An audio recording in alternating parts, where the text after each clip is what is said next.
There are voices that do not echo. They resonate. They do not call out. They weigh in, not with thunder, but with gravity. Across the flickering veil of spirit and self, there moves an ancient presence whose speech cracks like wind through cathedral bones, and whose gaze measures not your fear, but your eloquence. Not all spirits come with fire and fury. Some arrive like forgotten language, shifting, circling, waiting to be understood. And when they do, they don't offer answers. They demand articulation.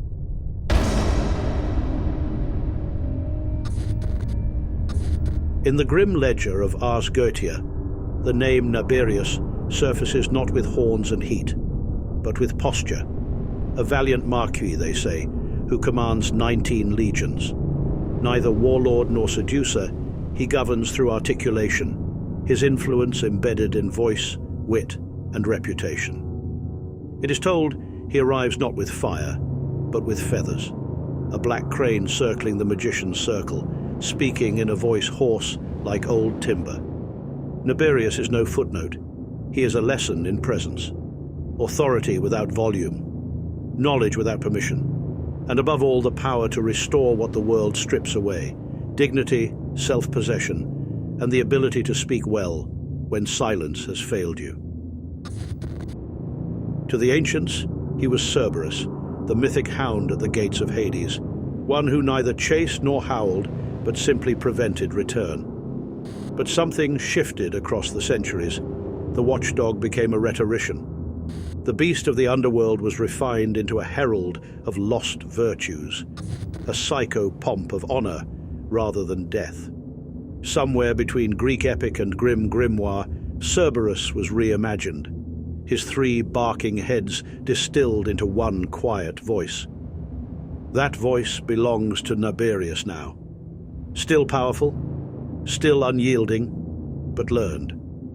Still guarding the threshold, though now it is the threshold between disgrace and reclamation.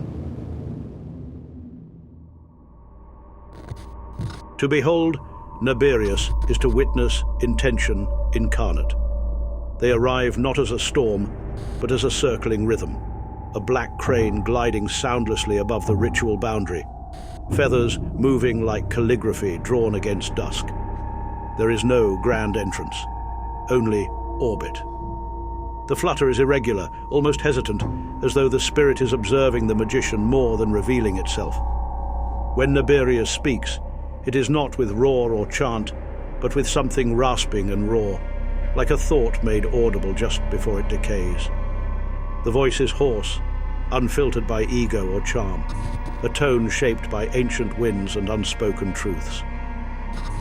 Alternate forms blur in and out of the mind's eye, a crow perched at the edge of vision, a raven watching with something colder than curiosity. These are not disguises. They are manifestations of function, omens, messengers, psychopomps. The birds of Naberius carry memories rather than prophecies, arriving not to predict, but to remind. In every flick of wing or tilt of head is the weight of past oaths and lost voices. These shapes connect Naberius to the underworld not through terror, but through lineage. The bird does not guard the dead. It acknowledges them, makes room for them, ensures they are heard again through the mouths of the living. The aura of Naberius is steeped in symbolic color, black for concealment, red for restoration, indigo and violet for insight, green for returning to what was once noble. These hues are not decorative. They are thresholds, states of being. They shift as the spirit moves, refracting like oil over ink. The scent of jasmine sometimes fills the space, subtle yet thick, as though the air itself has remembered something sacred. Silence follows, not the absence of sound, but a full and pressurized stillness, ancestral, attentive. This is how Naberius communes, not in spectacle, but in gravity, presence without posture. Naberius teaches not by declaration, but by demonstration. Those who approach with sincerity are met not with lectures, but with frameworks, structures through which the arts, sciences, and rhetoric begin to crystallize. Their domain is not limited to mere eloquence, though that is where they are most famous. Naberius shapes articulation itself, the precision of logic, the cadence of persuasion, the clarity required to say exactly what one means. They do not gift you with silver-tongued lies, but with the tools to speak truth beautifully and survive the consequences. The restoration of lost honor isn't magic, it's realignment. Naberius offers the means, not the result. As a spirit aligned with the moon, Naberius moves in rhythms rather than commandments. Their nature is tidal, fluid, reflective, intuitive. They guide, never push. Theirs is not the path of conquest, but of return. Return to personal power, intellectual dignity, spiritual poise. If you meet Naberius in spirit, it may feel less like an encounter and more like a mirror that speaks. A gatekeeper, yes, but of inner knowledge, not forbidden doors. Refinement is their language, tact, their compass. And while other spirits intoxicate with grand visions, Naberius refines the self, so one might navigate any vision with grace.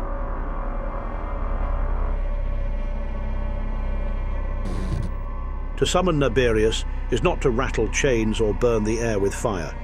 It is to create space. The ritual must be respectful, almost minimal. This spirit does not respond well to arrogance or theatricality. One enters with clarity, speaks with precision, and waits without assumption. The summoner is not hosting Naberius. They are requesting audience. The air may shift, thicken, a breeze where there is none, a silence that grows heavier. Use the N. Eantasa volucur Naberius. Speak it not as an incantation, but as recognition, like knocking on a door that remembers you. Offerings for Naberius are chosen for scent, simplicity, and symbolic weight. Jasmine incense is favored. Its aroma wraps around the space like memory. Sweet things appeal to the spirit's gentler current. Honey, sugared fruits, even a small piece of cake have their place. Silver, ash, wood, and tin are practical, material nods to tradition. A red candle floating on a piece of wood, especially on water, evokes deeper meaning. The ferrying of thought, the navigation of transition. This is not bribery. It is alignment. Each item placed with intention becomes a phrase in a silent conversation. Why seek Naberius at all? For those whose reputations have suffered, whose names have been worn down or forgotten, this spirit becomes a mirror and a map. For students, artists, or speakers seeking mastery and expression, Naberius refines more than speech. He clarifies the thinker. But this path is not passive. Naberius does not chatter or charm. Communication may come in fleeting insights, strange dreams, or moments of intense internal clarity. The work requires follow-through. What you gain in his presence, you must carry forward. He is not a tutor. He is a threshold, and thresholds don't move. You do.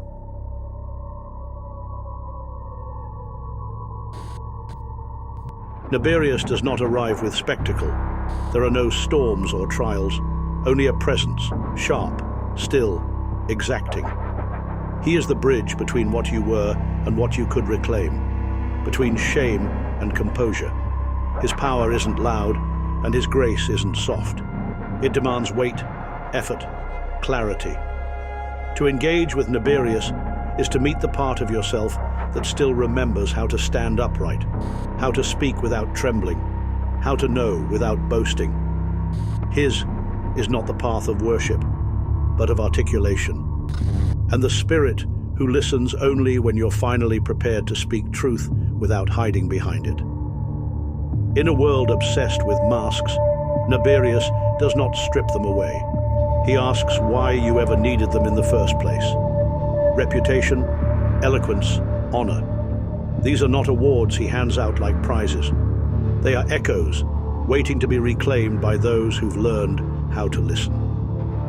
Through Naberius, dignity is not a performance. It is a quiet flame, carried forward by those who've earned their silence.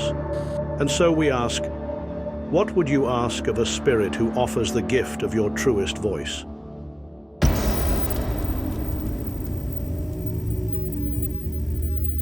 Let us know in the comments what you think of Naberius. Have you encountered this spirit in your practice or studies? Don't forget to like the video and subscribe to the Forbidden Portal to uncover the rest of the Goetia. And until then, may the light guide you through the shadows of the unknown.